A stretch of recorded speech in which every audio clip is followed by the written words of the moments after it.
Hey everyone, this is me, the Viking. This piece of paper says Sea of Plunder on it. Sea of Plunder is a game of 2 to 4 players in which each person is going to captain a ship that is going to be traveling the seas, stopping at different ports and collecting goods, and also trying to track down the treasured islands so they can collect golden doubloons.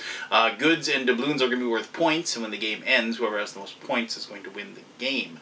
Along the way, there's going to be other ships on the seas. Those would be the pirates that are looking to, steal the goods from you and take away your points. And if you don't have any goods, they will damage your ship, and then you'll have to go into debt trying to repair those ships so you can keep moving.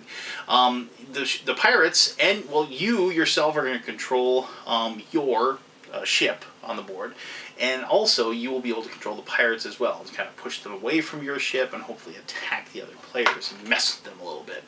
This is a game that has programmable movement. Oh, I love programmable movement. Well, I mean, technically it isn't like you're setting up multiple like cards or tiles for movement, but you're going to be playing cards that are going to move your ship on a grid, and I like games like that. I like trying to figure out little, like diagrams or whatever to make my ship move in the specific direction that I want it to do, and you're going to be doing that for both yourself and the pirates.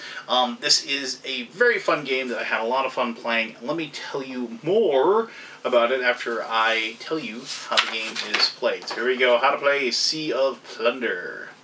Alright everybody, this is Sea of Plunder, and I have set this up as a 4-player game.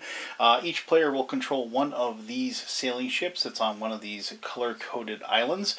The color-coded islands also are color-coded with those goods cards that are over there. And also there are these 4 pirates, and there is the island of treasure that is in the middle of the board. Each player will start with 5 cards and a goods card that represents their island. So I'm playing purple, so I have my 5 cards, and I have a purple goods card. The goal of this game is to collect goods and collect treasures, because they'll be worth points at the end of the game, and hopefully you can make the pirates run into the other players, and they will steal their goods from them, and hopefully if they have no goods in their hand, they might get some of these horrible debt tokens, which will minus points away from their victory points at the very end of the game. Each person will also start with one of these magical compass tokens. You can get more later on in the game, but I'll explain how that works here in just a little bit. The game is fairly simple as far as the mechanisms go, but as I said, this is like a programmable movement game, something I really like, and so it is never easy. You're always like wishing you could move a certain spot, but you're unable to do so, kind of thing. But anyway, so at the beginning of your turn, what you will do is you will draw 1 card off the top of this deck, or if you like, you can draw the card that is in the discard. In this case, I'm just going to draw this one. I'm going to take that, and I'm going to add this to my hand. This card tells me that if I play it, I'm going to be moving a ship one direction. I can pick any one of those directions, and I'm going to go there. Alright, so the big thing here is that as the sailors, you're trying to hopefully either pass over or land on top of the treasure island, because then you'll be able to collect treasures by doing so. So looking at my hand, you will see there's these different actions. So like this one will go up, over there, and off like that. And you always are going to look at the compass and make sure that the compass matches up. Now mind you, the cards that you have in your hand are secret. You don't want the other players to see them. And so then here this one will go like this. There's north. I'm trying to go the other way, right? It just doesn't. None of my cards seem to want to take me the right direction. So unfortunately, I can't really get close. I could use one of these cards to move me diagonally in one of that direction. So what I'll do is I'm going to play a card like this, and when you play a card, you just obviously put it down, and then you will go ahead and move in one of those directions. Now the big thing here is you don't want to get too close to the pirates, because the other players can move a pirate onto your spot. That pirate then, as I said, will steal a goods token from you. You will have to take one of your cards that is a goods, and you'll have to discard it over in those piles that are over there. And as I said, goods are a really good way to make a lot of points at the end of the game.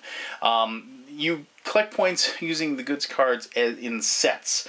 A card all by itself of just one color by itself is worth no points. So if I had 4 purple cards, it wouldn't do me any good. They would be worth nothing. But you can kind of see maybe up here, as you collect the different ones. So if you have 2, like if I had a purple and an orange, that'd be worth 3 points. If I had a purple, orange, and a green, that'd be worth 5. And if I had 1 of each color, that would be worth 8. And you can have multiples of that. So like, let's say you had blue, green, and purple, that would be worth 5. And then you had a green and an orange, that would be worth 3, for a total of 8 points. So you can have multiples of those sets that you're creating. So after you play a card to move yourself, then you're going to discard 1 card, and this will allow you to move the pirate. And so, in this case, like I have like that pirate kind of breathing, I don't want to get too close to him. So maybe I'm going to like take an action that'll like, or take another one of my cards, like this one, to move the pirate away from me. So I'll just go like this, and I'll take this pirate and I'll move him a little further away from me. So by the time it gets around to me, hopefully the other players don't move that pirate to basically land on top of me and be able to steal my good. Alright, so the way, you'll interact, anything that you either land on or you pass over, you will interact with. And also, I should mention that if 2 players ever end up next to each other on the board, they can make a trade between each other. They can trade treasures, they can trade goods, they can trade debt tokens. Basically, you know, they will trade with one another, and it has to be a mutual trade. It doesn't have to be a 1-for-1. Like, you could say, hey, I'll give you a treasure and my debt token if you give me a green goods card. And the person, if they want to do that, they would go ahead and do that. You know, so, but they do have to, both people have to agree on that trade. So other things that you can interact with, if you take an action that passes you over the top of the treasure island, you get to collect a treasure. And then when you collect a treasure, you take it and you just put it in front of you like so. The reason why you have to put it in front of you is because if you get to 3 treasures, that signals the end of the game. Any one player getting 3 treasures, that signals the end of the game. If you land on the treasure island, like so, then you will collect a treasure, and you also get to draw another card and put that card in your hand. If you pass over another player on your turn, like so, then you get to draw a card. Again, you get to draw a card from over here. If you land on another player on their turn, then you actually get to, you know, they hold up their hand like, you know, this, and you're going to be able to take 1 card from their hand at random and go ahead and claim that. If you come into contact with a pirate at any point, you like lose a good, as I said. And then if you come into contact with a port city, you collect a good. So if you land on that or pass through it, you would collect a good card of that color when you do that. The big thing is that if you land on top of the treasure island, the island will disappear and go away because you found the treasure, and then you will roll these 2 dice to determine the location. You can kind of see this is blue numbers, this is purple numbers. You roll these dice and we go 1 and 4, so this and then a 4, and then you place a treasure island at that location, and now people will be racing over to that. This is also considered to be endless sea, so if you leave the map going, you will reappear on the other side, and the same thing holds true for leaving here. You reappear on the other side. So it does do a wraparound for the map as it goes. But other than that, I mean, that's ultimately how you play. Now, it should be mentioned that if a pirate goes and either passes through or lands on top of the treasure island, they get a treasure, and you place it over there on the little saucer over there with the skull and crossbones on it. If there ever gets to be 6 treasures over there, then that also will signal the game. Now you're like, well, why would you do that? Well, if you have players, if you have a bunch of players like sitting there getting close to this treasure island and it's your turn, and if you can get that that over there, he can make that treasure island disappear and they can't get that treasure, which, you know, is obviously going to be a lot better to give it to the pirate than it would be to give it to the other players. The other thing there's other cards, actually, besides movement cards. There are several other different types of cards. Oh, and I also wanted to mention this golden compass. Okay, so the magical compass, what this does is it allows you, if you spend it, so let's just once again here, let me just set this up. So let's say that's there, and I'm, right here, and I want to be able to land on that land on the treasure island. So, and I have this card, and you notice how no matter I can't, it's taking me away from the island. However, if I spend the compass, what I can do is I can turn this, any which way I want. You can't do diagonal, but you can go 90 degrees turn, like so.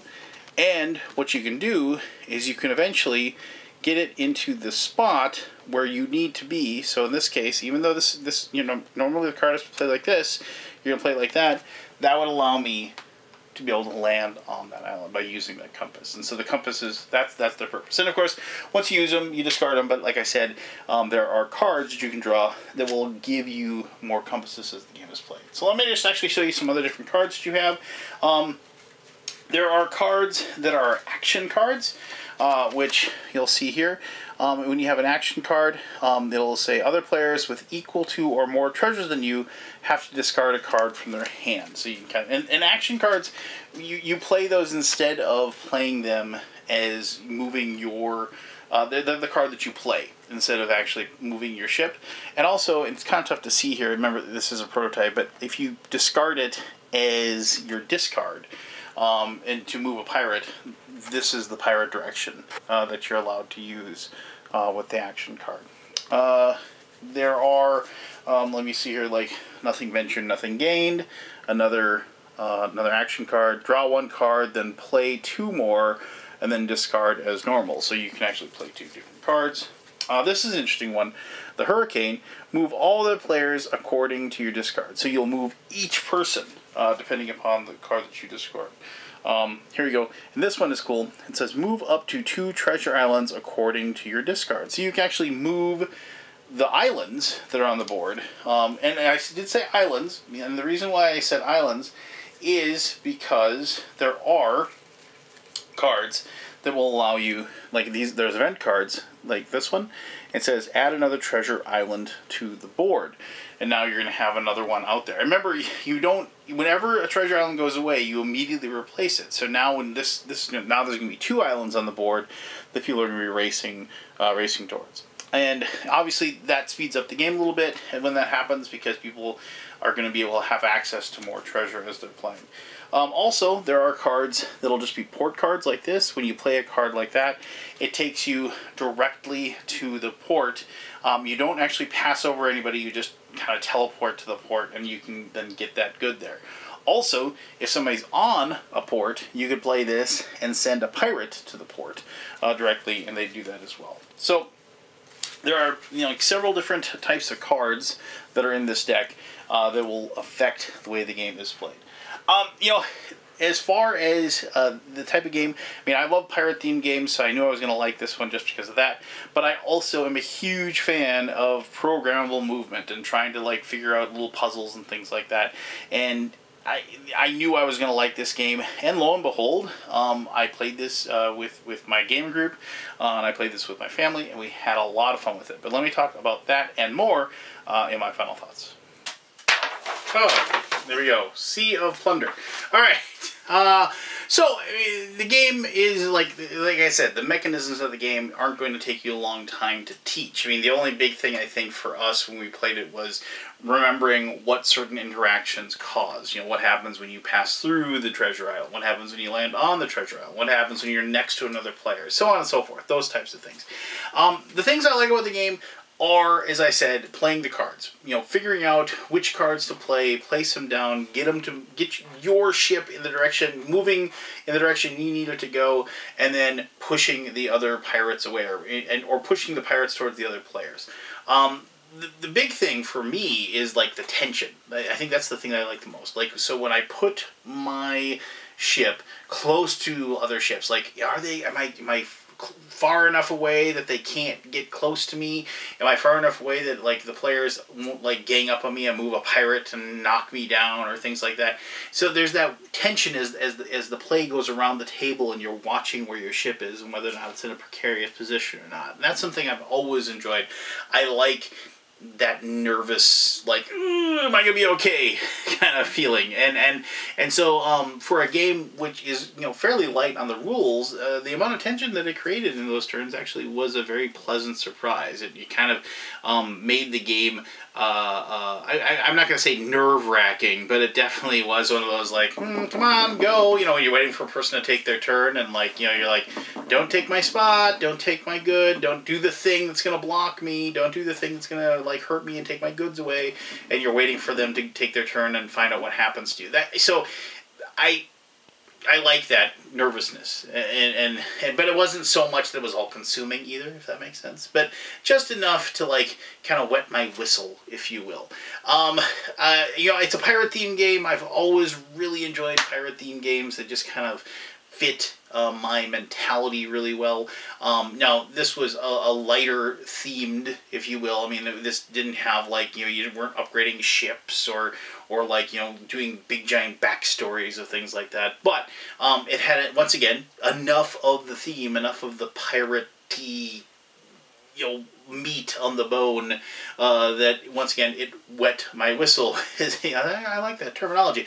So it was, you know, it was like kind of that perfect amount for the level of complexity that the game was, and I really liked that as well. So I mean, it's one of those things where it's like the game combined mechanisms that I really enjoyed with a game that didn't last too long and lasted just the perfect amount of time. Plus, it was a game that I could easily teach my family and my friends, and so after cracking open the game, showing them the mechanisms, and showing them how they take their turn, everybody was good to go in about 5-6 minutes. We got the game open, we started playing, bam, we're having fun 10 minutes later. And there's a lot to be said about games like that, especially with the more complex games that are out there. There's something to be said about a game that it's still going to have tough decisions. It's still going to have situations where you got to figure out what you got to do to win.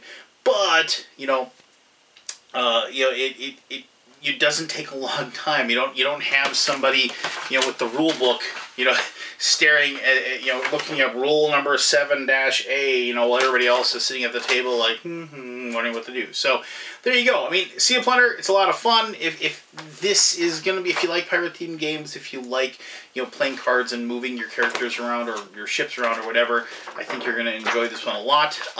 You know, I forgot one thing as far as, like, with the rules. After the game is over, after, like, you trigger the game end, you have that last turn, then you get 3 points for every treasure you get. You get the points that I discussed for the different sets of the goods that you have. You also, if you have unused compass tokens, they're worth a point as well. Whoever has the most points will then win the game, and they can cheer because they won the Sea of Plunder. So anyway, if you have any questions about the game, please ask away. I'll be happy to answer those as best as I can. As always, thank you very much for taking the time to watch this video. Until next time, I'm the Undead Viking telling you to have yourself one heck of an awesome day.